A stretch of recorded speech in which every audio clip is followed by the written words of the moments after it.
Hello friends, welcome to my channel research facts. दोस्तों, आज हम आपको शिक्षा से जुड़ी कुछ महत्वपूर्ण जानकारियां देंगे और अपने वीडियो में ये भी बताएंगे कि सरकार ने 12वीं के बाद एडमिशन के नियमों में क्या बदलाव किए हैं। आप वीडियो को अंत तक देखिए और जानिए 12वीं के नंबरों पर ग्रेजुएशन में नहीं मिलेगा एडमिशन। कितना फायदा, कितना नुकसान।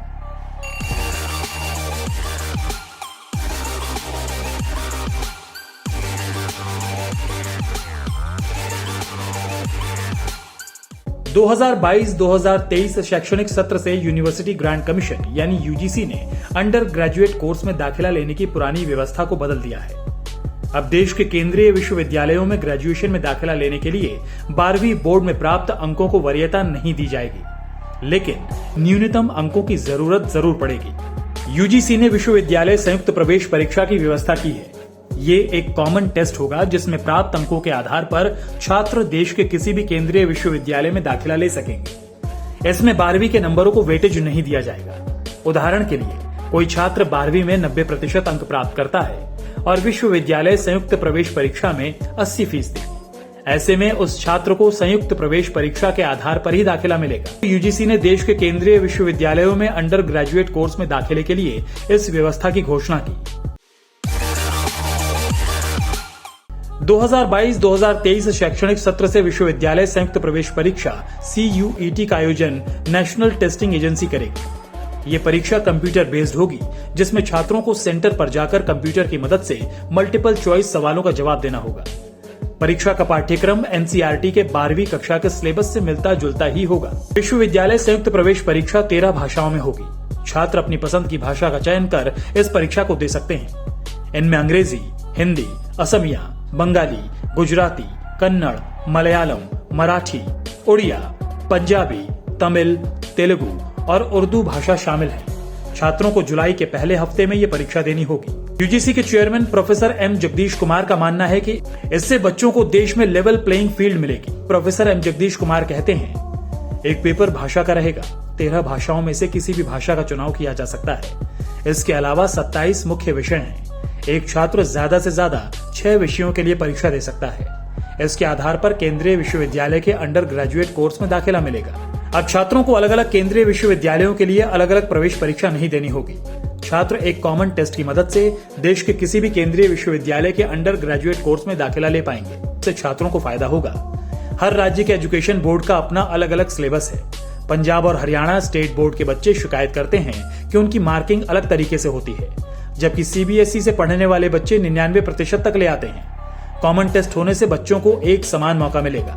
भाषा के आधार पर भेदभाव खत्म। देश के अलग अलग राज्यों के बच्चे अपनी पसंद की भाषा में इस परीक्षा को दे पाएंगे। पहले भी कुछ 10-15 सेंट्रल यूनिवर्सिटी मिलकर एक कॉमन टेस्ट लेती थी, लेकिन वो सिर्फ अंग्रेजी में परीक्षा होती थी। अब कॉमन टेस्ट में भाषा के आधार पर भेदभाव नहीं होना चाहिए। देश भर में लाखों बच्चे इस परीक्षा को देंगे, तो इस परीक्षा को 13 भाषाओं तक सीमित नहीं रखना चाहिए। ज्यादा भाषाओं में पेपर देने की सुविधा से बच्चों को इसका लाभ मिलेगा। एक तरफ जहां विश्वविद्यालय संयुक्त प्रवेश परीक्षा के फायदों की बात हो रही है, वहीं दूसरी तरफ कुछ जानकार इसे विश्वविद्यालयों की स्वतंत्रता पर भी खतरा बता रहे हैं। जवाहरलाल नेहरू विश्वविद्यालय के एसोसिएट प्रोफेसर डॉक्टर गंगा सहाय मीणा का मानना है कि इस नए नियम से स्थापित विश्वविद्यालयों को नुकसान होगा। जवाहरलाल नेहरू यूनिवर्सिटी के अंदर डेविप्रेशन पॉइंट की व्यवस्था है।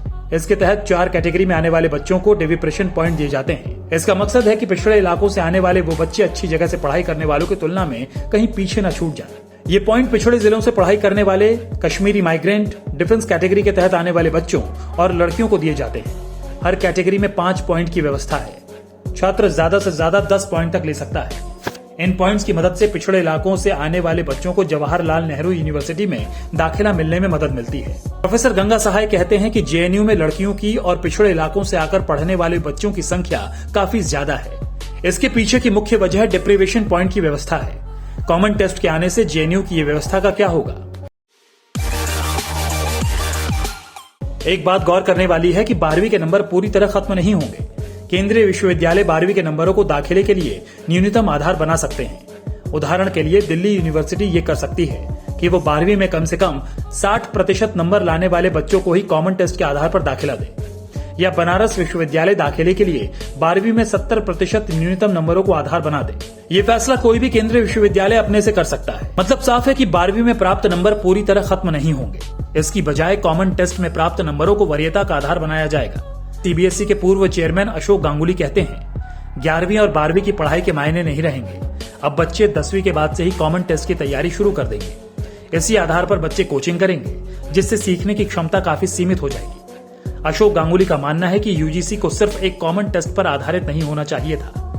अच्छा ये होता कि कुछ प्रतिशत नंबर 12वीं के रखते और कुछ प्रतिशत कॉमन टेस्ट के, फिर इन दोनों को जोड़कर बच्चों को अंडर ग्रेजुएट कोर्स में दाखिला मिलता। इससे 12वीं कक्षा की अहमियत बनी रहती।